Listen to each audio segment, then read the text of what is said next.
দুদিন পর ঢাকা মেডিকেল কলেজের হাসপাতালে কেবিন ব্লকের 4 নম্বর রুমটা এখন বিকেলে নরম আলো ছেয়ে আছে। জানালার ওপাশে মে মাসের শেষ বিকেলে হালকা হাওয়া এসে তোলা দিচ্ছে জানলার হালকা নীল রঙের পর্দায়। আইসিইউ সেই দম বন্ধ করা পরিবেশ থেকে দুদিন আগে কেবিনে শিফট করা হয়েছে ইমতিয়াকে। মাথায় এখনো সাদা ব্যান্ডেজ আর ডান হাতটা প্লাস্টারে মোড়ানো। এই দুদিনে ইমতিয়ার সাথে দেখা করতে আবরাজ আর মিরাজ সাহেব বহুবার এসেছিল, কিন্তু মেয়ারাজ একবারও আসেনি। এতে ইমতিয়ার কিছু যায় আসেনি। সে বিন্দাস খাচ্ছে, ঘুমাচ্ছে। অন্তত উপর উপর ও ওনার হাবভাব দেখে যে কেউ এটাই ভাববে। এই মুহূর্তে ইমতিয়াও বেডের উপর হেলান দিয়ে বসে বা হাতে বেশ আয়েশ করে একটা আপেলের টুকরো মুখে পড়ল। ওর ওই বিন্দাস রূপ দেখে পাশে বসে থাকা সিনথিয়া একটা দীর্ঘশ্বাস ফেলে বলল, তুই কি তারে বাল? তোকে আল্লাহ কি দিয়ে বানাইছে? তো জামাই নাকি 2টা দিন ধরে না খাইয়া না ঘুমিয়া এই হাসপাতালের বারান্দায় পাগলের লাহান পইরা আসিল। তুই আইসিইউতে থাকতে যে মানুষটা এক্কেরে জ্যান্ত লাশ বনা গিয়েছিল, তুই কেবিনে আসতি সে ওনার ওই ইগো লইয়া হাওয়া হয়ে গেল। আর তুই এখানে বইসা বিন্দাস আপেল চিবাইতাছস। কিন্তু ভ্রু কুসকে সিনথিয়ার দিকে তাকে হাত থেকে আপেলের টুকরোটা বিছানার উপর ছুঁড়ে মারল। ওর মুখটা মুহূর্তের আগে থমথম হয়ে গেল। ও বাঁ হাতে বিছানার চাদরটা খামচে ধরে তরফিয়ে উঠল, খবরদার সিনথিয়া, আমার সামনে ওনার ওকালতি করতে আসবি না। কেউ ওনারে না খাইয়া থাকতে বলেছে? কেউ ওনারে বারান্দায় পড়ে থাকতে বলছে? ওনার ওই নোংরা ইগো আর পুরুষতান্ত্রিক অহংকার দেখানোর জন্য কি আমি মরতে বসেছিলাম? চিন্তা একটা দীর্ঘশ্বাস ফেলে ইমতিয়ার পাশে এসে বসে মাথা নিচু করে বলে, তুই বড্ড পাষাণ তাহা। তুই তো আমি চিনি না। আমি তো এই তাহাকে চিনি না। তুই কিভাবে এত বদলে গেলি? হ্যাঁ, আমি পাষাণই ভালো। তোর মেয়ারাজ বেস্ট। এবার যা এখান থেকে। ইমতিয়া মুখটা ঝটকা দিয়ে জানালার দিকে ঘুরিয়ে নিল। ওর বুকের ভেতরটা তখন রাগে, অভিমানে আর এক অজানা যন্ত্রণায় দলা পাকিয়ে উঠছে। চিন্তের মতো ওর এত বছরের কাছের বান্ধবীও আজ ওর ভেতরে ক্ষতটা না বুঝে ওকে পাষাণ বলে দিল। চোখের কোণে জমে থাকা অবাধ্য জলটা এবার আর আটকে রাখা গেল না। ওর গাল বেয়ে টুপ করে তা চাদরের উপর এসে পড়ল। কিন্তু ইমতিয়া চট করে বা হাতে সেটা মুছে ফেলল, যেন নিজের দুর্বলতা ও কাউকে দেখাতে রাজি নয়। চিন্তা কিছুক্ষণ চুপ করে বসে রইল। ও ইমতিয়ার ছোটবেলার সই। ও খুব ভালো করেই জানে এই মেয়েটা মুখে যত বিষ ঢালুক না কেন, ওর মনটা কতটা নরম। অভিমানের দেয়ালটা বড্ড বেশি উঁচু হয়ে গেছে বলেই আজ ইমতিয়ার নিজেকে এভাবে পাথরের আড়ালে লুকিয়ে রাখছে। সিনথিয়ার কথা না বলে একটা দীর্ঘশ্বাস ফেলে বসে রইল নীরব। আবার এক গুমট নীরবতা নেমে এলো। কিছুক্ষণ নীরবতা পালানোর পর সিনথিয়া আবার বলল, আচ্ছা, তোরা তো এক ছাদের নিচে অনেকদিনই ছিলে। ওনার জন্য কি এক ফোঁটাও অনুভূতি জন্ম নেয়নি তোর মনে? না, তুই নাকি ওনাদের বাসার কাজের লোকদের সাথে খারাপ ব্যবহার করেছিস। কে বল?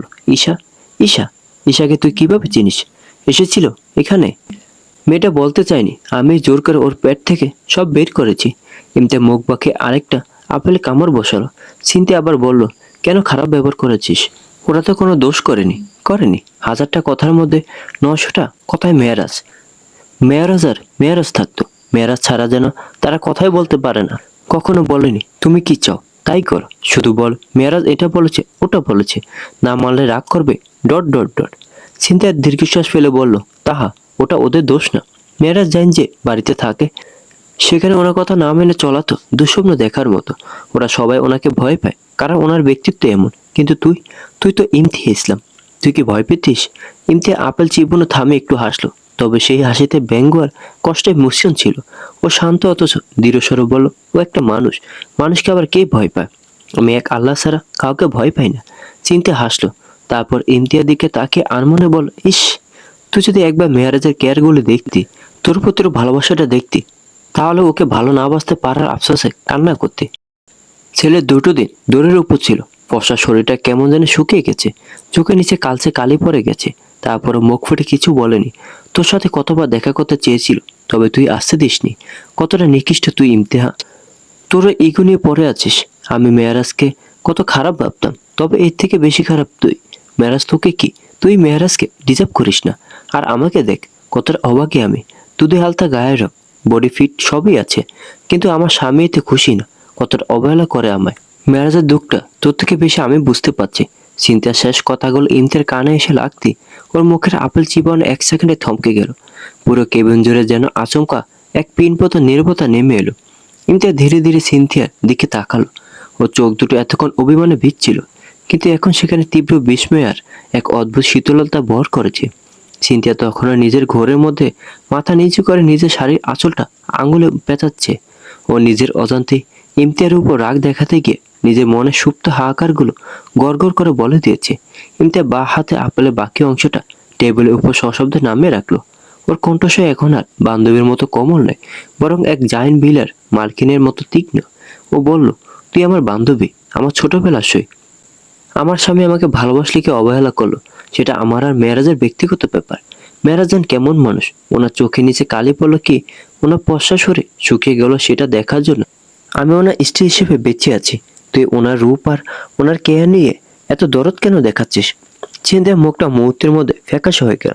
ও আমতা আমতা করে বলল, তাহা তুই ভুল বুঝছিস। আমি তো শুধু ওনার উপর তোর এই অন্যায় রাগটা অন্যায় নাকি ন্যায় সেটা আমি আর মেয়েরাজ বুঝবো। ইমতিয়াজ সিনথিয়ার কথা মাঝখানে থামিয়ে দিল। ওর বা হাতটা বিছানার চাদরের উপর শক্ত হয়ে চেপে বসলো। তোর স্বামী তোকে অবহেলা করে সেটা নিয়ে তুই তোর সংসারে লড়াই কর, কিন্তু আমার স্বামী দুঃখের ভাগিদার হতে আছিস না।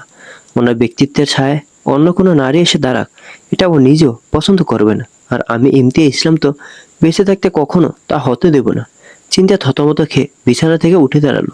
ওর নিজের ভেতরে অবদমিত হিংসা আর মেরাজের মতো এক রাজকীয় পুরুষের প্রতি ভালো লাগার যে অবাধ্য প্রকাশটা একটু আগে ঘটে গেছে, তার জন্য ও নিজেই এখন লজ্জিত ও শঙ্কিত। ও কাঁপা কাঁপা গলায় বলল, তাহা তুই তুই বড্ড বেশি ভাবছিস। আমি আসছি। চিন্তিয়ার এক মুহূর্ত সেখানে দাঁড়ালো না। ও প্রায় এক প্রকার দৌড়েই কেবিনের দরজা খোলো। ইমতিয়া বেডের উপর ধপ করে হেলান দিল। ওর বুকটা এখন এক অজানা আশঙ্কায় আর এক নতুন ধরনের ঈর্ষায় দুলছে। ও এতক্ষণ মেয়েরাজকে ঘৃণা করার কথা বলছিল, কিন্তু অন্য একটা মেয়ের মুখে ওনার রূপ আর গুণের প্রশংসা ওনার সহ্য হলো না কেন? সিনথিয়া দরজার মুখে দাঁড়িয়ে পিছু ফিরে চিৎকার করে বলল, আর ইউ জেলাস বান্ডুপি, বলে সিনথিয়া দূর। ইমতিয়া টেবিলে থাকা অ্যাপেলটা ওর দিকে ছড়িয়ে দিতে তা গিয়ে পড়ল ব্রু কুচকে কেবিন ঢোকা মেরাজের বুকে। আচমকা এই অনাকাঙ্ক্ষিত হামলায় মেরাজের রাজকীয় পথ যুগের দরজার চৌকাঠি থমকে গেল। ওর প্রশস্ত বুকটা সামান্য কেঁপে উঠল, আর ব্রু দুটো কুচকে একাকার হয়ে গেল। মেরাজ এক সেকেন্ডের জন্য নিজের বুকের দিকে চাইল। সাদা ধবধবে শার্টে আপেলে হালকা একটু রসের দাগ লেগে আছে। তারপর ওই সেই তীক্ষ্ণ চোখে শীতল দৃষ্টি গিয়ে ঠেকলো বিছানায় আধ বসা ইমতিয়ার উপর। ইমতিয়া তখনও রাগে আর চিন্তার ওই শেষ লাইনের খোঁচায় ফুঁসছিল। ও বা হাতটা বাতাসে ছুঁড়ে আপেলটা মেরে এক লম্বায় মেরাজকে দেখে নিজের জিভ কামড়ে ধরলো। মেরাজের পশা মুখটা মুহূর্তের মধ্যে লাল দেখে একদম বেগুনি রং ধারণ করলো। তখনই মেহরাজকে ঠেলে আবরাজ ভেতরে আসলো। তার হাতে ফলমূল আর কিছু চিপস। আবরাজ ভেতরে ঢুকে থমকে গেল। কেবিনের ভেতরে থমথমে পরিস্থিতি, ফ্লোরে গড়িয়ে যাওয়া আধ খাওয়া আপেল আর বড় ভাইয়ের সাদা ধবধবে শার্টে লেগে থাকা সেই ভেজা দাগ, সবটা মিলিয়ে ওর সিক্স সেন্স এক সেকেন্ডে সচল হয়ে উঠল। ও খুব ভালো করে বুঝতে পারলো যে এখানে একটু আগে কোনো এক কুরুক্ষেত্র ঘটে গেছে। ও দুই হাত তুলে ফলের ব্যাগ আর চিপসের প্যাকেটগুলো ঢালের মতো সামনে ধরে একগাল হেসে উঠল। ওরে বাবা, আমি আসার আগে এক রাউন্ড মারামারি হয়ে গেছে। আবার একগাল হেসে জিনিসগুলো সাইড টেবিলে রাখলো। এই চিপস চকলেটগুলো সে মূলত ইমতিয়ার জন্য এনেছে, কিন্তু গত দুদিনের ধরে কেবিনে বসে গল্প করতে করতে ও নিজে ওসব সাবার করে দেয়। আজও অবিকল সে একই কাণ্ড হতে যাচ্ছে টের পেয়ে ইমতিয়া আবরাজের দিকে সরু চোখে তাকালো। তারপর মেরাজের সামনে নিজের অস্বস্তিটা ডাকতে চট করে সাইড টেবিল থেকে একটা আস্ত কমলা তুলে নিল। আবরাজ একটা চিপসের প্যাকেট ছিটতে ছিটতে বলো, ভাবি এই দুদিনে হসপিটালের ওই সেদ্ধ খাবার খেয়ে তোমার মুখে যা অবস্থা হয়েছে, এই চিপসটা মুখে দিলে একদম। তখনই আবরাজের প্যান্টের পকেটে থাকা ফোনটা তীব্র শব্দে কেঁপে উঠল। স্ক্রিনে তাকাতে ওর মুখে সে চপল হাসিটা এক নিমিষে গায়েব হয়ে গেল। ম্যানেজার অনুপস্থিতিতে এই 2 দিন ধরে ওকে পুরো অফিস সামলাতে হচ্ছে, আর এখন কলটা এসেছে সরাসরি হেড অফিস থেকে। ও চট করে কলটা রিসিভ করে কানে দিল। হ্যাঁ বলো, কি? ওই ক্লায়েন্ট মিটিংটা আজকে। ওকে ওকে, আমি আসছি। ফোনটা পকেটে পরে আপনার এক হাত কপালে ঠেকে ম্যানেজারের দিকে তাকিয়ে বল, ভাইয়া টেক্সটাইল প্রজেক্টে ওই আর্জেন্ট ফাইলটায় তোমার সাইন লাগবে, আর ক্লায়েন্টটা অলরেডি কনফারেন্স রুমে ওয়েট করছে। তুমি তো কালকের আগে অফিস যাবে না, তাই বাবা বলেন আমাকে এখন গিয়ে ডিল করতে। মেয়েরা শুধু গম্ভীর মুখে একটা ছোট মাথা জাঁকালো, যার অর্থ যাও। আব্বাস ইমতিয়ার দিকে তাকে একটা কাছে মাঝে হাসি দিয়ে বল, ভাবি কমলাটা রেখে চিপসগুলো তাহলে তুমি একাই খাও। চিপসগুলো আজ আর খাওয়া হলো না, আমি গেলাম, বলে ও এক প্রকার পায়ে দৌড়ে কেবিনের দরজা দিয়ে বেরিয়ে গেল। মেরাজ নিজের পকেটে 2 হাত গুজে ধীর ভারী পায়ে ইমতিয়ার ব্যাডের একদম কাছাকাছি এসে দাঁড়ালো। ইমতিয়া এক টুকরো কমলা মুখে নিয়ে চিবাতে চিবাতে বলল, কে একজনকে? আমি এখানে আসতে মানা করেছিলাম, সে তো ভারী বেয়াদব, কথা শুনেনি। কি করব বলেন? আপনার চেহারা দর্শনের জন্য আমার অবাধ্য হৃদয় মারামারি করছিল, তাই না এসে পারলাম না। কেন এসেছেন? মিস করছিলাম আপনার বক বক, তাই। হয়েছে, এবার যান। ওহো, আপনি যাবেন নাকি আমি উঠবো? মেরাজ মখমলের মতো নরম অথচ ইস্পাত কঠিন গলায় বলল, কোথায় উঠবেন? বাগান বিলাস। এই ভাঙা হাত আর ব্যান্ডেজ করা মাথা নিয়ে বেড থেকে এক কদম নামার ক্ষমতা কি আপনার আছে? আর মেরাজ জাইনকে আপনি চলে যেতে বললেই সে চলে যাবে এতটা সস্তা ভাবেন ওনাকে? ইমতিয়াজ মুখ ঘুরিয়ে বলল, ক্ষমতা আছে কিনা দেখতে চান? আমি এখনই হাসপাতাল থেকে চলে যাব আমার বাপের বাড়ি। আপনার বাবা বলছে আপনাকে ওনার বাড়িতে নিয়ে যাবেন না। জাইন বিলে যেতে হবে। ইমতিয়াজ খেকে উঠল, অসম্ভব, বাবা এসব বলেনি। আপনারা সবাই মিলে একটা আস্ত সিন্ডিকেট তৈরি করেছেন। বাবার মন আপনি টাকা দিয়ে কিংবা আপনার ওই রাজকীয় দাপট দিয়ে গলিয়েছেন, আমি খুব ভালো করে জানি। কিন্তু আমি যাব না। জাইন বিলা কোনো বাড়ি না, ওটা একটা জেলখানা। আর আপনি সেই জেলখানার জেলার। জেলখানা, যে জেলখানা কয়েদে একটু আগে নিজের বান্ধবীর সামনে ওকালতি করছিলেন যে তার স্বামীর চোখের নিচে কালি পড়ল কিনা, তার শরীর শুকিয়ে গেল কিনা, সেটা দেখার অধিকার শুধু তার একার। অন্য কোনো নারী সে অধিকারে ভাগ নিতে এলে জাইনবিলা মালকিন সিংহের মতো গর্জে উঠে।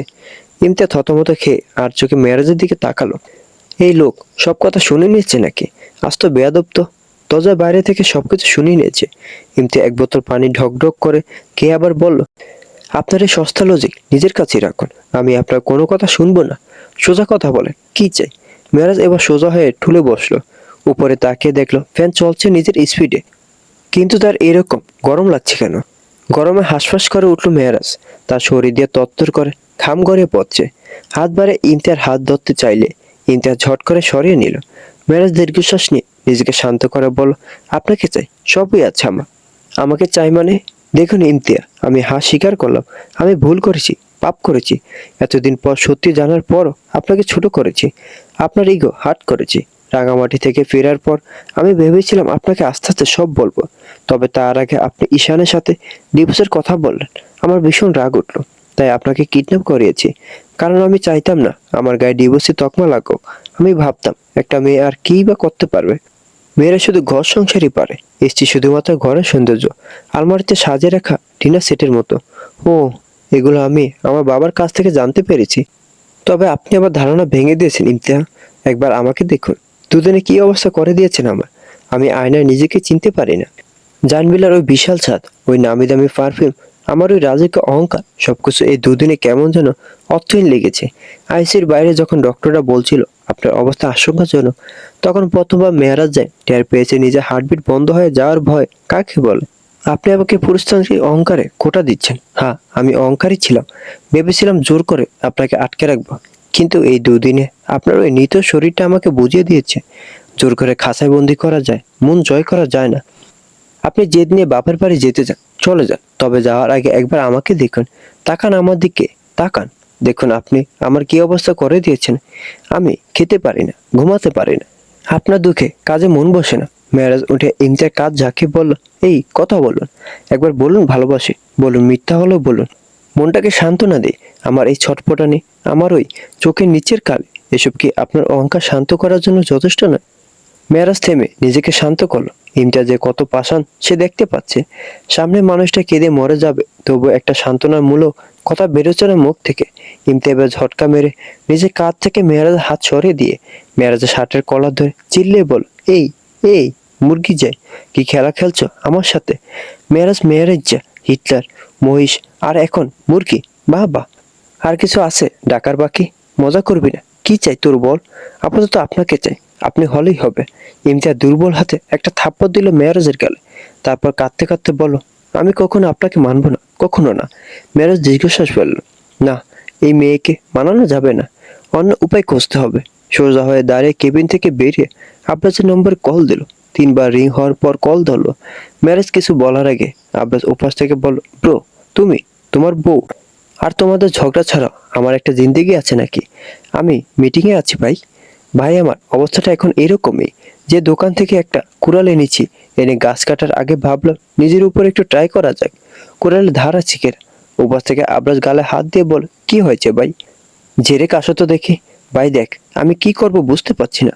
ভালোবাসার কথা বললাম, কত নরম কণ্ঠে বললাম, কান্না করলাম, বদলে থাপ্পড় দিল, আর এখন কান্না কষে বসে বসে। উপাস থেকে আবরাজ শব্দ করে হেসে বিদ্রুপের স্বরে বলল, তো তুমি আমাকে ফোন দিয়েছো কেন? তুমি তো দ্য গ্রেট মেয়ারেল, যার কাছে মেয়ে মানে বাদ্যযন্ত্র, স্ত্রী মানে আলমারিতে সাজিয়ে রাখার জিনিস। তুমি কেন এত সহজে চর হজম করে গেল? বদলে কিছুই বললে না। যাও, তুমিও গিয়ে ওকে একটা চর মারো, মেরে দাঁত ফেলে দাও। কত বড় শ্বাস ইমতিয়ার, তোমাকে মেয়ারাজেনকে চর মেরেছে, ওকে মারো। মারতে মারতে ওর মুখ দিয়ে ভালোবাসি কথাটা বের করো। এটা তো তোমার স্টাইল, এটা ছাড়া কি তুমি আর কিছু পারো জীবনে? মেরেজ কাছুমাছু ভঙ্গিতে কাতর স্বরে বলল, কিছু একটা সাজেস্ট কর ভাই। ওর রাগ কিভাবে ভাঙা যায়? ওপাশ থেকে আব্রাস দীর্ঘশ্বাস নিয়ে বলল, বিগ ব্রো, কি দিন আসলো তোমার? আমার মতো সিঙ্গেলে থেকে কিসব জানতে চাইছো? দেখো, এই বিষয়ে আমি তেমন কিছু বলতে পারবো না, তবে তুমি চাইলে ভাবির জন্য পছন্দের শাড়ি, চুড়ি, গয়নাগাটি নিয়ে এসে ওকে গিফট দিতে পারো। মেয়েরা এতেই পটে যায়। ম্যারেজ কলটা কেটে দিয়ে হাসপাতাল করিডোরে দাঁড়িয়ে কিছুক্ষণ গভীর চিন্তা করলো। আপনাদের শেষ আইডিয়াটা খুব একটা খারাপ লাগেনি ওর। মেয়েদের রাগ নাকি শাড়ি আর গয়নাতে গলে জল হয়ে যায়। ম্যারেজ দাঁড়িয়ে আছে বিশাল এক শপিং মলের সামনে।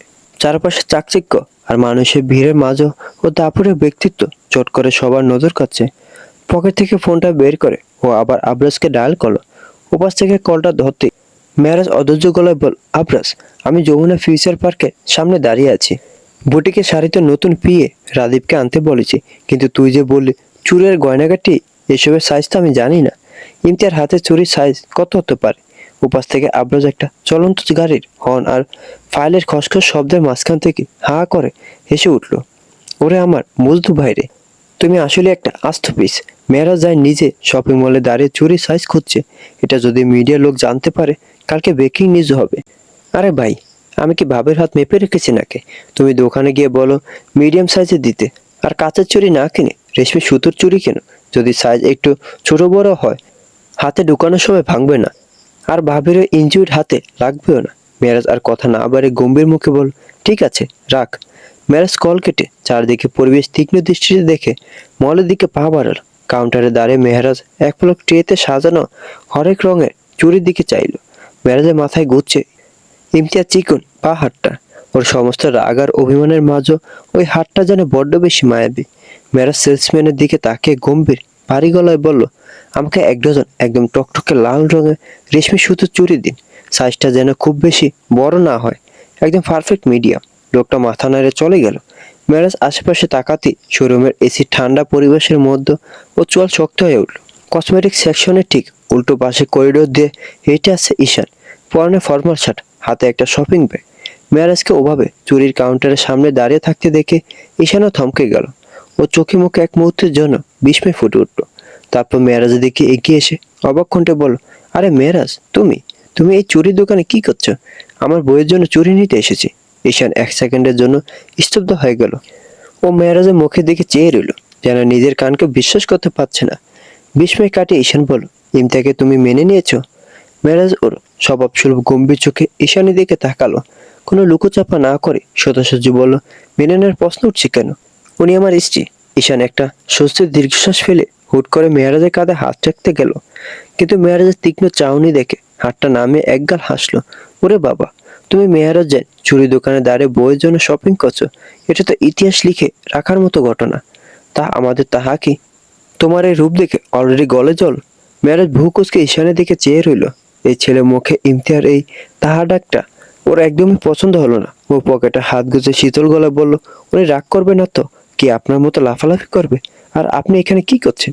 ঈশান দাঁত বের করে হেসে বলল, আমার গার্লফ্রেন্ডের জন্য শপিং করতে এসেছি। আপনার গার্লফ্রেন্ড আছে? তোমার মতো পিচ্ছির যদি বউ থেকে থাকে, তাহলে আমার গার্লফ্রেন্ড কেন থাকবে না? মেরাজ এই প্রথম এক মুহূর্তের জন্য কিছুটা অপ্রস্তুত বোধ করলো। ওর মতো ব্যক্তি সম্পন্ন গম্ভীর পুরুষকে কিনা এই চ্যাংড়া ছেলে পিচ্ছি বলে দিল। ঈশান আবার বলল, তা দেখি কি চুরি পছন্দ করলে? মেরাজ নিজের চোল শক্ত করে চুরির ট্রের দিকে চোখ নামালো। কাউন্টারে সাজানো লাল রেশমি সুতোর চুড়িগুলোর দিকে ইঙ্গিত করে ও অত্যন্ত গম্ভীর গলায় বলল, এই যে লাল রেশমি চুড়ি। ঈশান ট্রের দিকে তাকিয়ে চোখ বড় বড় করে বেশ নাটকীয় ভঙ্গিতে জিভ কাটলো। তারপর হাসতে হাসতে মেরাজের কাঁধে ধাক্কা দিতে গিয়েও ওর শীতল চাহনি দেখে হাত গুটিয়ে নিয়ে বল, আরে ভাই, তোমার চয়েস পুরো ওল্ড স্কুল। লাল রেশমি চুড়ি এই যুগে কে দেয় বলো তো? আর আমাদের তাহা মানে তোমার বউ কি এত সহজে এই সামান্য লাল সুতোর চুরিতে পটে যাবে ভেবেছ? ও রাগ ভাঙাতে হলে এর সাথে জবরদস্ত কিছু চাই। মেয়েরাজ চুরি বক্সটা সেলসম্যানের হাত থেকে নিজের হাতে তুলে নিল। ঈশানের চপল কথাবার্তায় ওর বিরক্তি এবার চরমে পৌঁছালো। ও নিজের গম্ভীর্য ধরে রেখে শান্ত গলায় বলল, কোনো রাগ ভাঙানোর জন্য মেয়েরাজ জানকে কি করতে হবে সেটা বাইরে কারো থেকে শেখার প্রয়োজন নেই। লাল চুড়ি ওনার পছন্দ, তাই এটাই নিয়েছি। আর এটা যে স্বর্ণের দোকান বলে গেলেন, এই চুরির উপরে গোল্ডেন কাজ করা, এগুলো আসল গোল্ড, দাম কমপক্ষে 20-30 হাজার হবেই। আর নেব 20 জোড়া, তাহলে হিসাব করুন কত টাকা হবে। ঈশান ইতস্তত বোধ করলো। অস্বস্তি কমানোর জন্য চুরি হাতে নিয়ে ফিসলে হেসে বলল, চুরি নিতে এসেছো অথচ চুরির সাইজ জানো না? ইমতিয়াজ চুরির সাইজ মিডিয়াম স্মল। ঈশান চট করে চুরির সাইজটা বলে দিতে মেয়েরাজের চোখের মণি দুটো এক নিমিষে ছোট হয়ে এলো। এসির কনকনে ঠান্ডার মাঝে ওর পুরো শরীরে যেন আচমকা এক পশলা তপ্ত রক্ত বয়ে গেল। মেয়েরাজের সুটাম পিঠের মেরুদণ্ড সোজা হয়ে উঠল, আর চোখে সেই পরিচিত খুনের চাহনিটা আবার ফিরে এলো। ঈশানের হাত থেকে চুরি বক্সটা প্রায় এক পাকা কেড়ে নিয়ে মেয়েরাজ নিজে ভারী গম্ভীর আর বরফ শীতল কণ্ঠে বলল, আমার স্ত্রীর হাতে সাইজ কত সেটা দেখার জন্য মেয়েরাজ জাইনের নিজের চোখ দুটো যথেষ্ট। অন্য কোনো পুরুষের সেখানে হাত বা আন্দাজ মেলানোর প্রয়োজন পড়ে না। মেরাজের গলার এই আচমকা হিংস্র আর ধমকানো সুর শুনে ঈশান এবার বেশ থতমত খেয়ে গেল। ও নিজের হাত দুটো পকেটে পুরে একটু কাছামাছি হেসে বলল, আরে ভাই, তুমি তো দেখি চিলির মতো খেকে উঠছো। আমি তো জাস্ট ফ্রেন্ড হিসেবে ওল্ড মেমোরি থেকে বললাম। আমরা যখন ভার্সিটিতে একসাথে নাটকে পপস কিনতে যেতাম তখন থেকেই জানি ওর হাত দুটো বড্ড চিকন। সিরিয়াসলি ম্যান, তুমি বড্ড বেশি পজিটিভ পজিটিভ। মেয়ারাজ একটা তাচ্ছিল্যে হাসি আসলো। কাউন্টারে থাকা সেলসম্যানের দিকে ইশারা করে ও নিজের ক্রেডিট কার্ডটা বাড়িয়ে দিল। তারপর ঈশানের দিকে ঝুঁকে অত্যন্ত নিচু অথচ ইটের মতো শক্ত গলায় বলল, মেয়ারাজের নিজের জিনিসের ব্যাপারে শুধু পজিটিভ না, উগ্র। ঈশান মেয়ারাজের এই দাপুটে আর অহংকারী পুরুষের সামনে আর বেশিক্ষণ দাঁড়ানো সাহস পেল না। ও আমতা আমতা করে বলল, ওকে ওকে ব্রো, কুল, আমি আসছি। All the best with the গোল্ডের সুতোর চুরি। মানতেও পারে, কারণ ইমতিয়ার রেশমি চুরি খুব প্রিয়। ঈশান প্রায় এক পাকা দ্রুত পায়ে ওখান থেকে কেটে পড়ল। মেয়েরা সেলসম্যানের হাত থেকে বিলের স্লিপ আর সেই 20 জোড়া মহামূল্যবান খাটে সোনার কাজ করা রেশমি চুরির রাজকীয় ব্যাগটা হাতে নিল। আজ ইমতিয়াকে ইসরায়েল সাহেবের বাড়িতে নিয়ে যাওয়া হবে। মেয়েরাজ যখন শপিং মলে বিল মিটিয়ে হাসপাতালের দিকে রওনা হয়েছিল তখনই ওর ফোনে ইসরায়েল সাহেবের কল আসে। বাবা হিসেবে মেয়ের এই অবস্থায় ওনাকে নিজের কাছে নিয়ে যাওয়ার সিদ্ধান্তটা অত্যন্ত দৃঢ় ছিল। আর মেয়ারাজও শ্বশুর মশাইয়ের সে আবেগকে সম্মান জানাতে বাধ্য হয়েছে। তাছাড়া জাইন বিলায় নিয়ে জোর করার চেয়ে নিজের বাবা বাড়িতে ইমতিয়া কিছুটা মানসিক শান্তি পাবে, এটা মেয়ারাজও বুঝতে পেরেছে।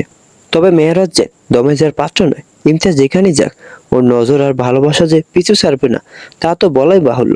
বিকেলে নরম আলো তখন কেবিনে জানলা গলে এসে ইমতিয়ার মলিন মুখের উপর পড়েছে।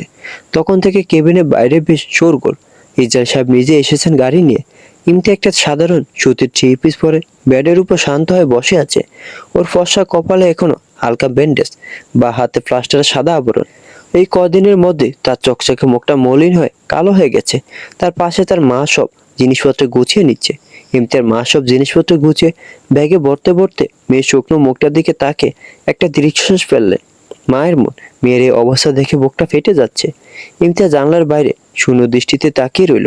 এর 4 দেয়ালের কেবিন থেকে ও মুক্তি পাচ্ছে ঠিকই, কিন্তু মনের ভেতর যে পাথরটা চেপে বসে আছে তার থেকে মুক্তি পাওয়ার কোনো পথ ও খুঁজে পাচ্ছে না।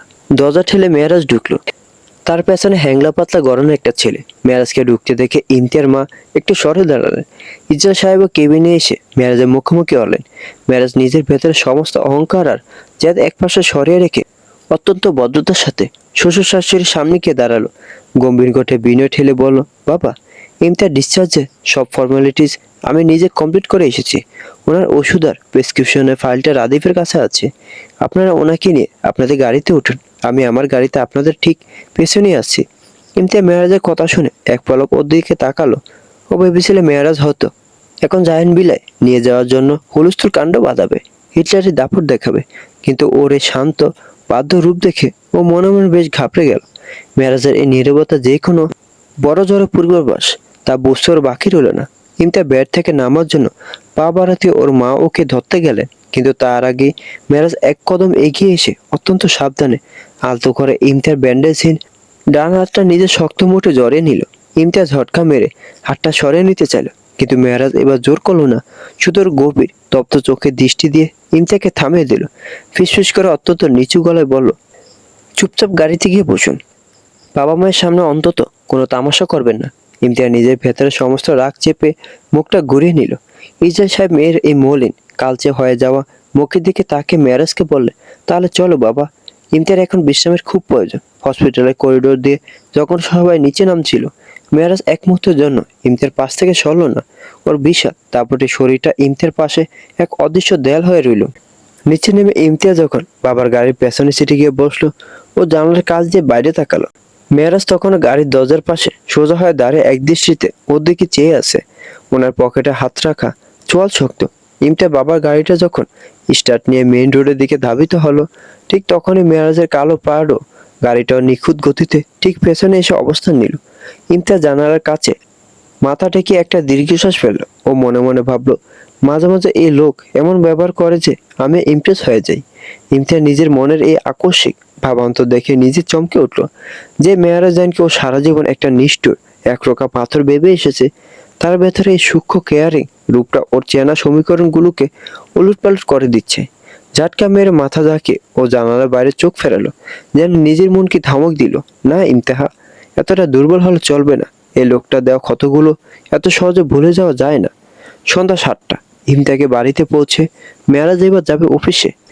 এই কয়দিন হাসপাতালের চক্কর কাটতে গিয়ে অফিসের বেশ কিছু জরুরি ফাইল আর বিদেশি ক্লায়েন্টের সাথে মিটিং পেন্ডিং পড়ে আছে, যেগুলো আর ফেলে রাখা যাবে না। আবার এত কাজ সামলাতে পারবে না। মেরাজ গাড়ি স্টার্ট দিয়ে মিরপুর রাস্তা ধরে ওর গুলশানি কর্পোরেট অফিসের দিকে রওনা হলো। ড্রাইভ করার সময় ও ব্লুটুথ স্পিকারে রাদীপকে কানেক্ট করলো। উপাস থেকে রাদীপ কল ধরতে মেরাজ গম্ভীর ভারী গলায় বলল, রাদীপ, আমি অফিসের দিকে আসছি, আধ ঘন্টার মধ্যে পৌঁছাবো। লিগেল ডিপার্টমেন্টে হেড আর ফরেন ইনভেস্টরদের ফাইলগুলো আমার ডেস্কে রেডি রাখো। জি স্যার, সব রেডি আছে। মেরাজ কিছুটা নিচু গলায় আবার বলল, আর শুনো, যমুনা ফিউচার পার্ক থেকে আমি যে শপিং ব্যাগগুলো নিয়ে এসেছিলাম, ওগুলো তোমার কাছে আছে তো? জি স্যার, গাড়ির পেছনের সিটে রাখা আছে। গুড। আমি অফিসে ঢোকার পর তুমি পার্সেল সার্ভিসের লোক ডেকে ওই ব্যাগ দুটো, যার মধ্যে কাঞ্জি বরফ শাড়ি আর সোনার কাজের রেশমি চুরি বক্সটা আছে, সেগুলো অত্যন্ত কেয়ারফুলি ইমতিয়াজ বাপের বাড়ির ঠিকানা পাঠিয়ে দাও। খেয়াল রাখবে বক্সটা যেন একটু ড্যামেজ না হয়, আর ভেতরের চিরকুটটা যেন ঠিকঠাক থাকে। জি স্যার, আমি এখনই ব্যবস্থা করছি। কলটা কেটে দিয়ে মেরাজ স্টিয়ারিংয়ে হাত থেকে জানালার বাইরে তাকালো। রাতে ঢাকা শহর ততক্ষণে নিয়ন আলো সেজে উঠেছে। মেরাজের ঠোঁটের কোণে এক চিলতে ধূর্ত অথচ গভীর ভালোবাসা হাসি ফুটে উঠল। দুদিন পর ইমতিয়াজ এখন সুস্থ বলা চলে। কপালে ব্যান্ডেজ খুলে ফেলেছে, তবে হাতের প্লাস্টার এখনো রয়েছে। ডাক্তার অবশ্য বলে দিয়েছেন আর সপ্তাহখানেক পর এক্সরে করে কন্ডিশন ভালো দেখলে এটাও কেটে ফেলা যাবে। সন্ধ্যার মৃদু হাওয়া এসে এই পুরনো ঘরে হালকা গোলাপি রঙের পর্দাটাকে দোলা দিয়ে যাচ্ছে। ইমতিয়াজ ঘরের নরম বিছানাটায় গা এলিয়ে দিয়ে জানালার উপরে গাছপালা দেখছে।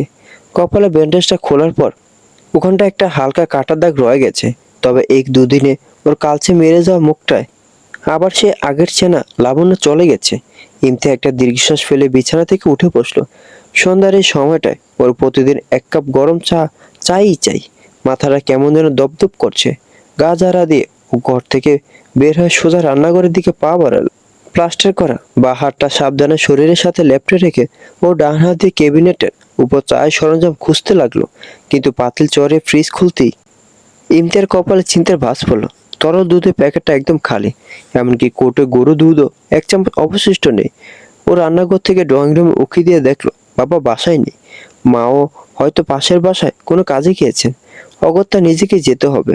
এই প্লাস্টার হাত নিয়ে বাইরে যাওয়াটা অস্বস্তিকর, কিন্তু চায়ের তৃষ্ণাটা এতই করা যে ও নিজের গায়ের উপর একটা বড় ওড়না ভালো করে জ্বরে নিয়ে ধীর পায়ে বাড়ি থেকে বের হলো।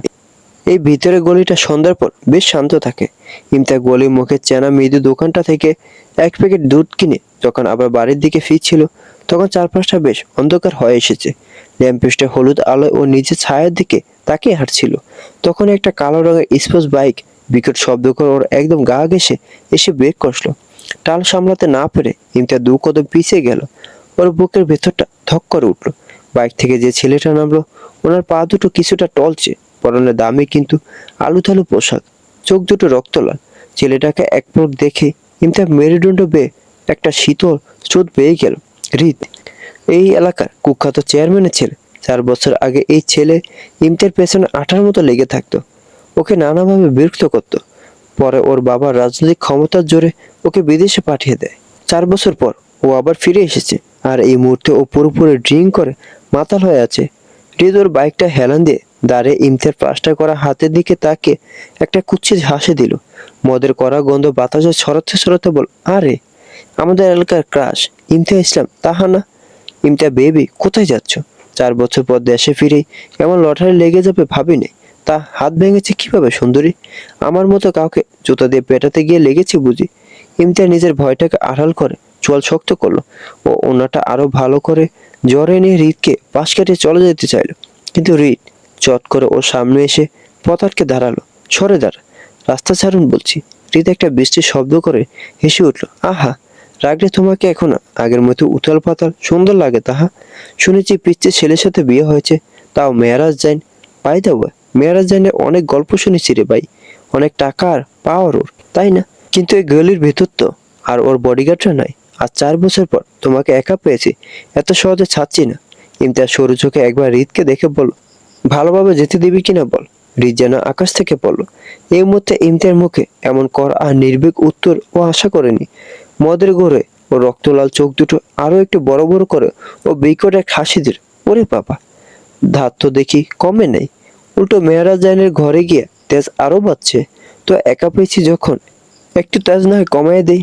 হৃদ মাতাল অবস্থায় টলতে টলতে ইমতিয়ার দিকে আরো এক কদম এগিয়ে আসতেই ইমতিয়া পায়ে থাকা মোটা চামড়া স্যান্ডেলটা খুলে হাতে নিল। হৃদ হা হা করে হেসে দুলতে দুলতে বল, ইমু, তোমাকে তো আমি খুব ভালো করে চিনি। কলেজে থাকতে পুরো বাজারের সামনে আমার জুতো পেটা করেছিলে না, বলে হাসে। ইমতিয়া এক সেকেন্ডও সময় নষ্ট করলো না। হৃদ কিছু বুঝে ওঠার আগে ওনার সুস্থ ডান হাতের পুরো শক্তি দিয়ে মোটা চামড়া স্যান্ডেলটা সজোরে বসিয়ে দিল হৃদের গালে। ঠাস! নিস্তব্ধ গলির ভেতর শব্দটা চাবুকের মতো শোনালো। মদের ঘরে টলতে থাকা হৃদ আচমকা এই মার খেয়ে ছিটকে 2 কদম পিছিয়ে গেল। নিজের গালে হাত দিয়ে ও তীব্র বিস্ময় আর রাগে গোঙাতে গোঙাতে চেঁচিয়ে উঠল, কি? তোর এত বড় সাহস, তুই আমার গায়ে হাত তুলিস? শ্বাস আরো আছে, দেখবি? ইমতিয়া এক হাতে স্যান্ডেলটা উঁচিয়ে বুক চিতিয়ে দাঁড়ালো। বা হাতের প্লাস্টারে তীব্র টান লাগলো। ও নিজের চেহারায় বয়ের এক বিন্দু চিহ্ন ফুটতে দিল না। ও চড়া গেল বলল, 4 বছর আগেও জুতার বাড়ি খেয়ে দেশ ছেড়েছিলে, ভুলে গেছিস? মেয়েরা জানে বডিগার্ডের আমার প্রয়োজন নেই, তোকে সাইজ করার জন্য আমার এই এক হাতে যথেষ্ট। রাস্তা ছাড়বি নাকি আরেকটা খাবি? কিন্তু এক মুহূর্ত নষ্ট করলো না। হৃদ সামলে ওঠার আগে ও নিজের হাতে স্যান্ডেলটা দিয়ে হৃদের অন্য গালে আরেকটা সজোরে বাড়ি বসিয়ে দিল। পরপর 2 গালে চরের মতো জুতার বাড়ি খেয়ে হৃদের মদের ঘোর যেন এক দেখায় অর্ধেক নেমে গেল। অপমানে আর রাগে ওর চোখ দুটো জবা ফুলের মতো লাল হয়ে উঠল। ও নিজের প্যান্টের পকেট থেকে চট করে একটা চকচকে কালো রঙের পিস্তল বের করে সরাসরি ইমতিয়ার কপাল বরাবর তাক করলো। পিস্তলের সেই ঠান্ডা নলের ছোঁয়া আর ধাতব শব্দটা পেতে ইমতিয়ার বুকের ভেতরটা এবার সত্যি সত্যি কেঁপে উঠল। স্যান্ডেল দিয়ে গুণটা সাইজ করা যায়, কিন্তু বুলেটের সামনে তো আর খালি হাতে লড়াই করা যায় না। হৃদ দাঁত কিরমির করে হিংস্র গলায় বল, অনেক বেড়েছিস না রে তাহা, আজ তোকে মেরেই ফেলবো। বিপদ টের পেয়ে ইমতিয়ার 1 সেকেন্ডও সেখানে দাঁড়িয়ে থাকার বোকামি করলো না।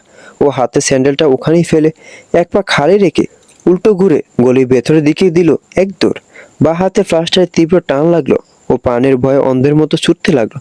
গলির মোড় দিয়ে একটা চেনা কালো প্রাডো গাড়ি তীব্র হেডলাইটের আলো ছড়াতে ছড়াতে হুলস্থুল গতিতে ধেয়ে আসছিল। ইমতিয়া কিছু না দেখে মোড় ঘুরতে গিয়ে সরাসরি সে চলন্ত গাড়ির সামনে এসে পড়লো। গাড়িটা বিকট শব্দে ব্রেক কষার আগেই ইমতিয়া সজোরে গিয়ে ধাক্কা খেলো গাড়ি থেকে সবেমাত্র নামতে যাও এক বিশাল দেহী পুরুষের শক্ত চড়া বুকের উপর। ধাক্কা ছুটে ইমতিয়া ছিটকে পড়ে যেতে নিলে সে চেনা শক্ত দুটো হাত এক লম্বায় ওর কোমর জড়িয়ে ধরে নিজের বুকের সাথে শক্ত করে পিষে ফেললো। ইমতিয়া কিছু একটার সাথে টাক্কর লাগলো। What happen ইমতিয়া? মেরাজকে দেখে ইমতিয়ার ধরে পা নিল। ইমতিয়া কোনো মতে হাঁপাতে হাঁপাতে পেছনে অন্ধকার গলির দিকে আঙুল দেখিয়ে বলল, ও ও। মেয়ারাজ ইমতিয়াকে নিজের এক হাত দিয়ে শক্ত করে আগলে ধরে রেখে ওনার শীতল চোখ দুটো দিয়ে যেন গলির অন্ধকার চিরে ফেলছেন। ঠিক তখনই হৃদও হাঁপাতে হাঁপাতে তাল সামলাতে না পেরে মোড় করে ওদের সামনে এসে দাঁড়ালো।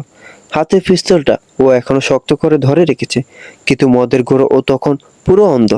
মেরাজের অভাবটা দেখো, মাতালির পরিস্থিতি বুঝতে পারলো না। ও নিজের কপাল থেকে হাম মুছে ইমতিয়ার দিকে তাকে একটা কুৎসিত গালি দিয়ে চেঁচিয়ে উঠল, তোর এত বড় সাহস, তুই আমার গায়ে হাত তুলিস? মেয়ে, আজ তোকে আমি। মেরাজ মুখ শক্ত করে সামনে তাকিয়ে রইল, চোখ দুটো রক্ত লাল করে ইমতিয়ার হাত ছাড়িয়ে এগিয়ে যেতে নিলে ইমতিয়ার মেয়ারাজের হাত ঝাপটে ধরে বলল, যাবেন না প্লিজ, ও মাতাল পুরো, ওর কাছে বন্দুকও আছে, আপনার কিছু হয়ে যাবে। ইমতিয়ার আত্মনাদ ভরা কণ্ঠস্বর আর আকুল আকুতি শুনে মেয়ারাজের ধেয়ে যেতে নেওয়া উদ্যত পা দুটো থমকে গেল। ওর সমস্ত শরীর তখন রাগে কাঁপছে। ইমতিয়াজ শক্ত কবজিটা নিজের দুই হাত দিয়ে সজোরে জাপটে ধরে রেখেছে। ওর প্লাস্টার করা বা হাতটা মেয়ারাজের ব্লেজারের কাপড়ে লেগে কাঁপছে, আর ফর্সা মুখটা এক তীব্র আতঙ্ক। মেয়ারাজ এক তপ্ত দীর্ঘশ্বাস ফেলে নিজের রাগে অন্ধ হয়ে যাওয়া চোখ দুটো নামিয়ে আনলো ইমতিয়ার মুখের উপর। রক্তলাল চোখে সে হিংস্র চাউনিটা মুহূর্তের মধ্যে কেমন যেন শান্ত অথচ এক গভীর অভিমানে রূপ নিল। ওর মতো একজন দাপুটে ক্ষমতাধর পুরুষের সামনে দাঁড়িয়ে এই মেয়ে নিজের সুরক্ষার চেয়েও ওর সুরক্ষার কথা ভাবছে যে ওর কিছু হয়ে যাবে। মেয়ারাজ ইমতিয়ার ভয়ের তো চোখের দিকে চেয়ে রইল। ওর ঠোঁটের কোণে এক অদ্ভুত শীতল হাসি ফুটে উঠল। ও নিজের ডান হাতটা ইমতিয়ার গালের উপর আলতো করে রাখলো। বৃদ্ধাঙ্গুলি দিয়ে ইমতিয়ার কপালে সে হালকা কাটা দাগটা ছুঁয়ে দিয়ে অত্যন্ত নিচু গলায় বলল, আমাকে নিয়ে চিন্তা করেন বুঝি? আমি মরে গেল তো আপনারই ভালো। ইমতিয়ার বাঁকা চোখে মেয়ারাজের দিকে তাকে মেয়ারাজের হাত ছাড়িয়ে বল, যা।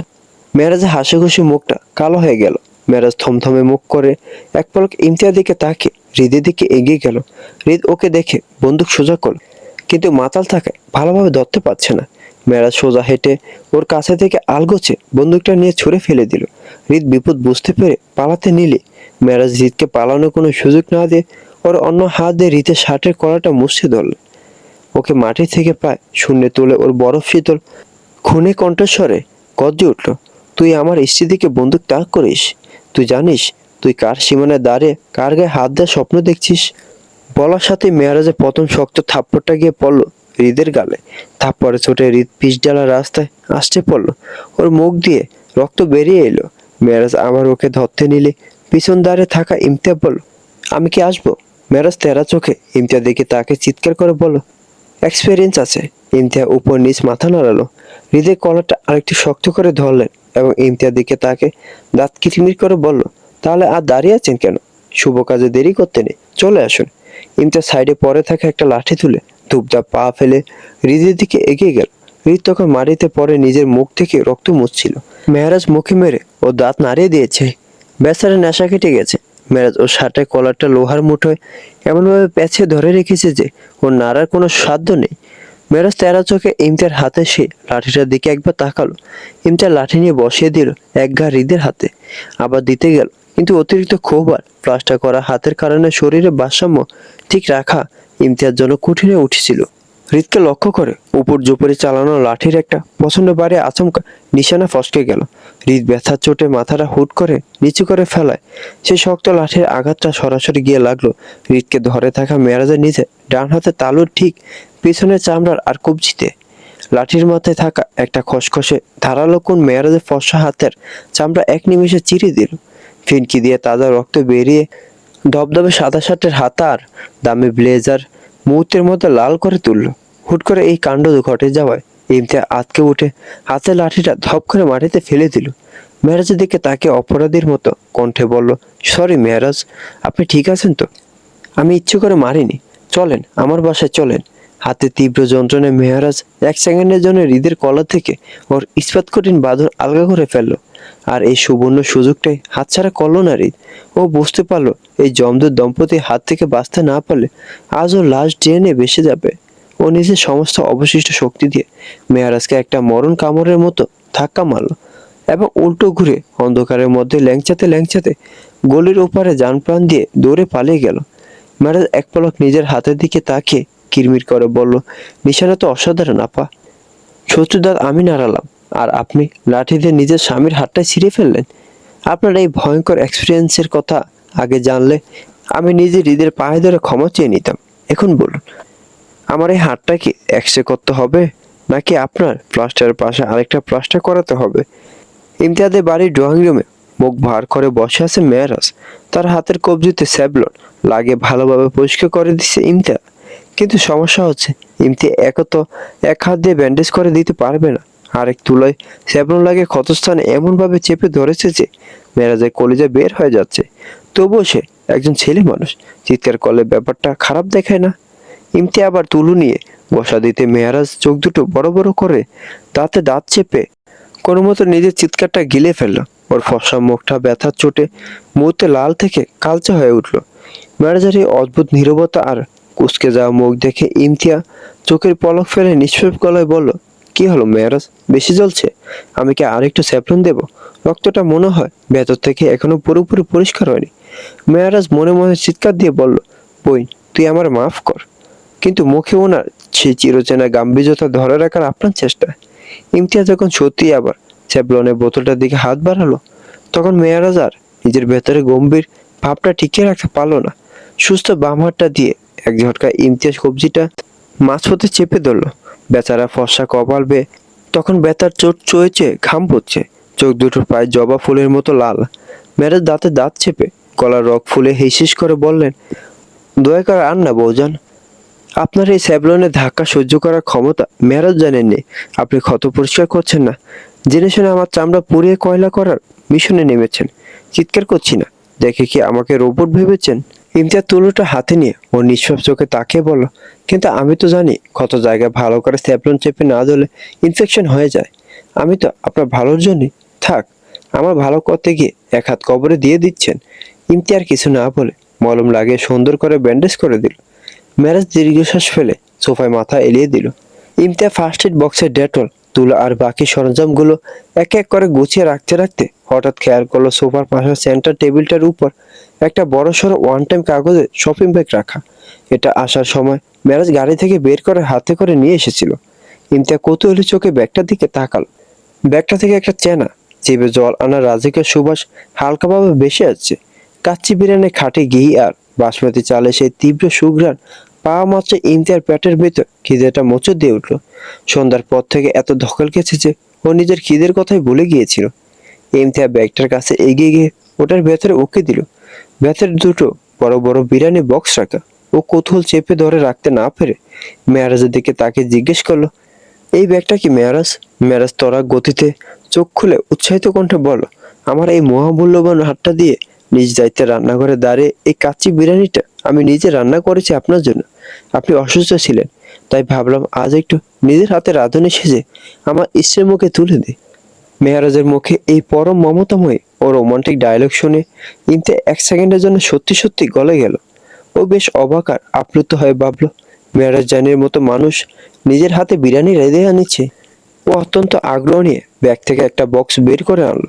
তারপর দেখলো বক্সে সুলতান ডাইনের লোগো। ইমতিয়া বিরিয়ানি বক্সে সুলতান ডাইন নাম দেখে বলল, ও আচ্ছা, আপনি তাহলে সুলতান ডাইনে পার্ট টাইম জব করেন। ইমতিয়াদের বাড়ি থেকে বের হয়ে মেয়ারাজ দীর্ঘশ্বাস ফেলল। ইমতিয়া এতটা নির্দয়, সে কত সুন্দর করে অনুনয় বিনয় করে বলেছিল তার হাত ভেঙে গেছে, এই অবস্থায় ড্রাইভ করে বাড়িতে যেতে পারবে না, তাকে যেন থাকতে দেয়। অথচ ইমতিয়া তার মুখের উপর দরজা বন্ধ করে দিয়েছে। যদি এক হাতে কার ড্রাইভ করা কোনো ব্যাপারই নাই মেয়ারাজের জন্য। আগে কতবার রিস্ক করেছে সে। মেয়ারাজ দরজা খুলে ড্রাইভিং সিটে বসলো। সিটে মাথা এলিয়ে পেছনে থাকা শপিং ব্যাগগুলোর দিকে তাকালো। সে এগুলো দিতে এসেছিল, তবে ওই দুর্ঘটনার জন্য দেওয়া হয়নি। মেয়ারাজ মাথায় হাত রেখে বিড়বিড় করে বলল, কি মায়ে ফেললি রে বোঝা, বিষের মতো তোরই অবহেলা যেন নেশার মতো কাজ করছে আমার হৃদয়ে। মেয়ারাজ আবার দীর্ঘশ্বাস ফেলে গাড়ি স্টার্ট করে এলাকা ছেড়ে বেরিয়ে পড়লো। ল্যাম্পপোস্টের হালকা হলুদ আলো আর আকাশের মৃদু জ্যোৎস্না যেখানে এসে মিলছে, ঠিক সেই ছাদের কার্নিশ ঘেঁষে দাঁড়িয়ে আছে ইমতেহা। সে ছাদে দাঁড়িয়ে মেয়ারাজের প্রতিটা চলাচল নিষ্পলক ভাবে দেখছিল। আজ শুক্রবার, ছুটির দিন।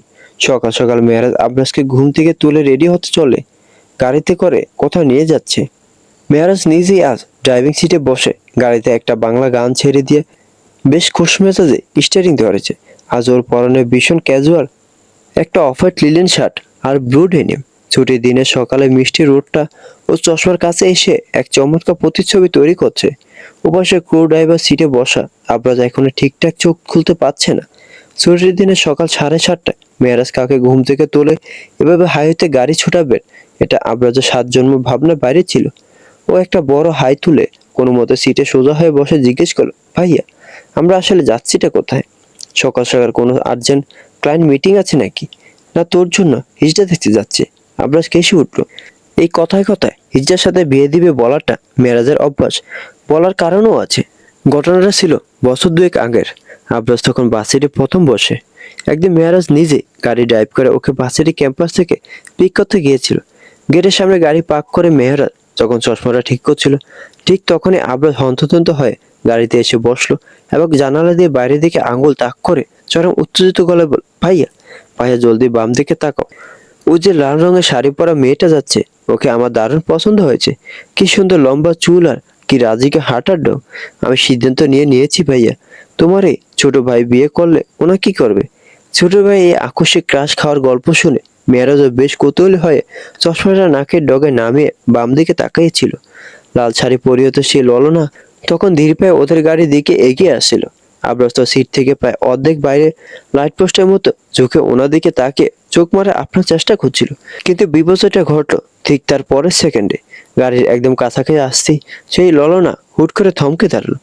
তারপর অবিকল পুরুষের চড়া গলায়, কি রে খোকা, সকাল সকাল নজর দিচ্ছিস, দেখাবো নাকি? বলে এক হাত দিয়ে অন্য হাতে তালি দিয়ে বিকট শব্দে তালি বাজিয়ে বসলো। ওর সে চেনা হাততালি আর খেঁকে ওঠে টাকা চাওয়ার ভঙ্গি দেখে আবরাজের কলিজা শুকিয়ে ওখানে বরফ হয়ে গিয়েছিল। ওটা কোনো সাধারণ মেয়ে ছিল না, ওখানকার এক স্থানীয় হিজড়া ছিল।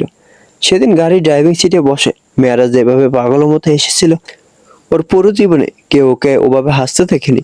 হাসতে হাসতে ওর চোখে পানি চলে এসেছিল এবং স্টিয়ারিংয়ে মাথা ঠুকে উনি প্রায় দম আটকে যাওয়ার মতো জোগাড় করেছিল।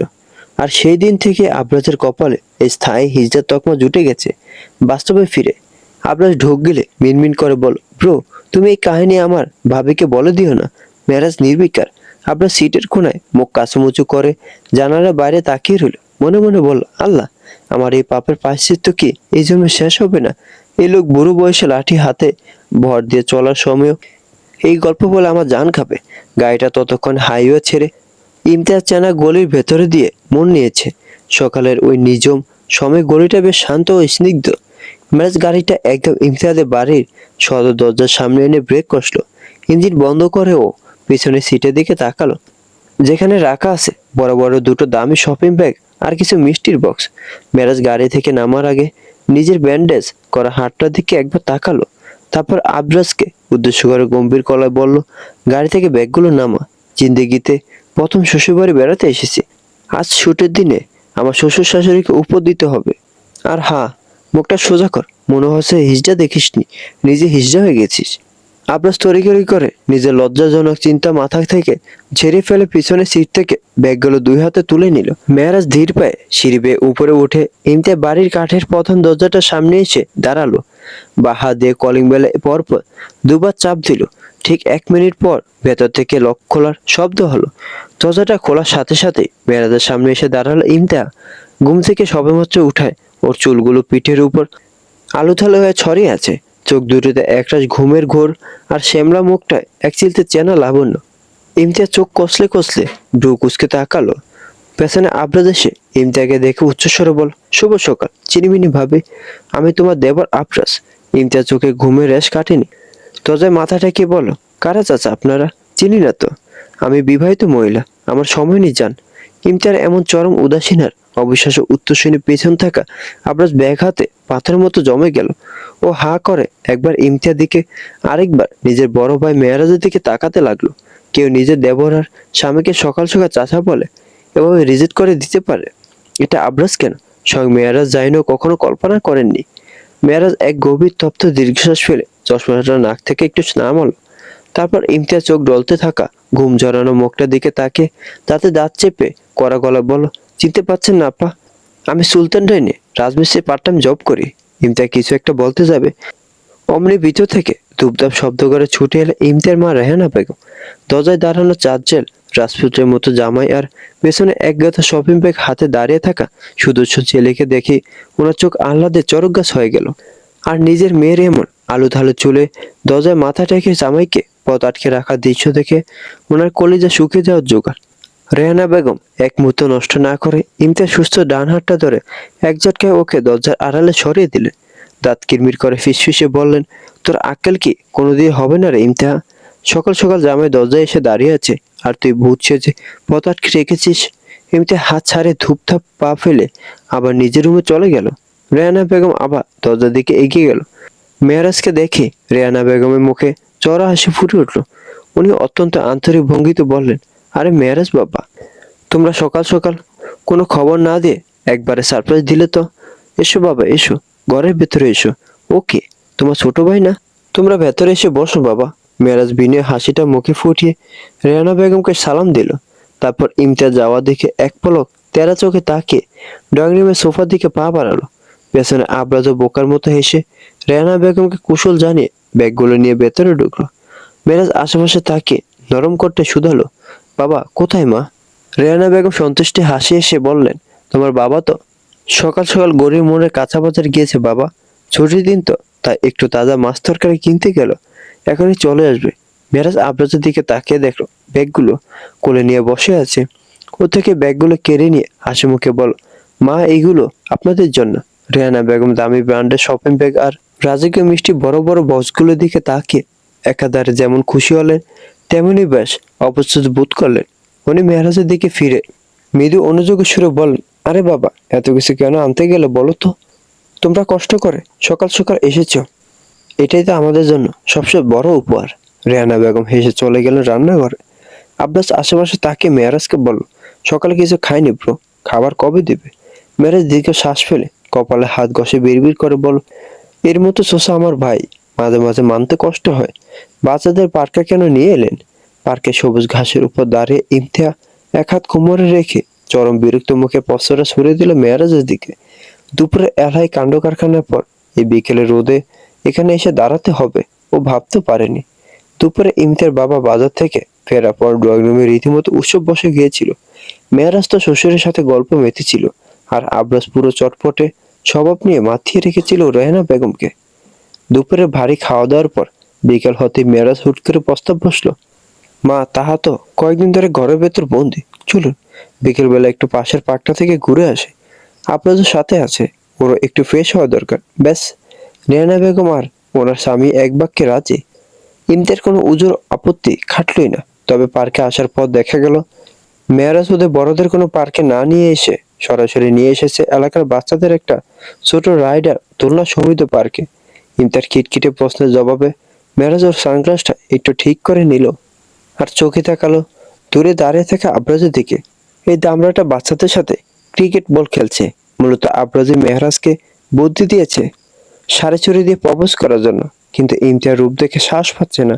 যদি রিজেক্ট করে গালে চড় মেরে দেয়, তাহলে পিচ্ছে পিচ্ছে বাচ্চাদের সামনে মানুষ যে চলে যাবে। মেহরাজ আবার তাকালো দূরে দাঁড়ানো আবরাজের দিকে, একটা বাচ্চার সাথে বল নিয়ে ঝগড়া করছে। আবরাজের এই কীর্তি দেখে মেহরাজ একটা দীর্ঘশ্বাস ফেলে ইমতিয়ার দিকে তাকালো, দাঁত বের করে হেসে বলল, বাচ্চাদের পাকে কেন এনেছি সেটা ওই দামড়াটাকে দেখে বুঝতে পারছেন না? ওর যে মানসিক বয়স, তাতে বাচ্চাদের সাথে ক্রিকেট খেলতেই ও সবচেয়ে বেশি কমফোর্টেবল। তাছাড়া মেরাজ কিছু বলার জন্য মুখ খুলবে তখনই দূরে একেবারে মেরাজের কপালে ঠিক বাম পাশে থেকে বাতাসে গতিতে ছুটে এলো একটা শক্ত টেনিস বল। আব্বাস বাচ্চাদের সাথে যে বলটা নিয়ে কারাকারি করছিল সেটাই কোনো এক বাচ্চার হাত ফসকে সরাসরি ধেয়ে এসেছে মেরাজের দিকে। একেবারে মেরাজের কপালে ঠিক বাম পাশে নিখুঁত নিশানায় এসে লাগলো বলটা। মেরাজ আচমকা এই অভাবনীয় গোলার আঘাতে ভারসাম্য ধরে রাখতে পারলো না। ওর পায়ের নিচে যেন মাটি সরে গেল। এক হাত কপালে চেপে ধরে আহ শব্দ করে সরাসরি পার্কের নরম সবুজ ঘাসের উপর ধপাস করে আছাড় খেয়ে পড়ে গেল। দূরে বাচ্চাদের সাথে ঝগড়া করতে থাকা আব্বাস হাতে প্লাস্টিক ব্যাট নিয়ে ভাইয়া বলে এই চিৎকার দিয়ে ওখান থেকে দৌড় লাগালো। আর হাফ প্যান্ট পরা 7-8টা পিচ্ছি বাচ্চা দল ব্যাট বল ফেলে অপরাধীর মতো মেয়ারাজের চারপাশ ঘিরে এসে দাঁড়ালো। এত সব এর মধ্যে ইমতিয়া মুখে হাত চেকে হাসি আটকানোর চেষ্টা করছে। মেরাজ কপালে হাত দিয়ে চোখ কুঁচকে ঘাসের উপর বসে আছে। বেচারা অফ হোয়াইট লিনের শার্টে কিছুটা ঘাস আর ধুলো লেগে আছে। ঠিক তখনই বাচ্চাদের দল থেকে গোলগাল মুখের একটা পিচ্ছি মেরাজের ব্যথার্থ মুখের দিকে তাকালো। তারপর দুই হাত কোমরে রেখে অত্যন্ত গভীর আর চড়া গলা বাক্যতে উদ্দেশ্য করে বলে উঠলো, ওই দেখ আমাদের চিকনা দুলাভাই বল খেয়ে নিচে পড়ে গেছে কা। বাচ্চারা ইমতিয়াজ শব্দ করে হেসে দিল। ছেলেটা আবার মেয়ারাজের কপালে ফুটে ওঠা লাল গোল দাগটা দেখে আঙ্গুল তুলে চিৎকার করে বল, ওই দেখ দুলাভাইয়ের কপালে লাল টিপ বসে গেছে। ইমতি এবার হাসতে হাসতে মেয়ারাজের পাশে বসে পড়ল।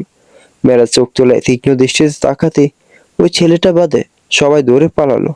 আব্বাস কোথা থেকে যেন একটা ছোট প্লাস্টিকের প্যাকেটে বরফ কুচি জোগাড় করে অন্ধতন্ত হয়ে ছুটে এলো। মেয়েরাজের পাশে হাঁটু গেড়ে বসে ও পরম যত্নে সেই বরফের প্যাকেটটা মেয়েরাজের কপালে বাম পাশের লালচে ফুলে উঠা দাগটার উপর চেপে দিল। আস্তে করবি নাকি, চামড়া তুলে নিবি। আবরাজ কিছু বলল না।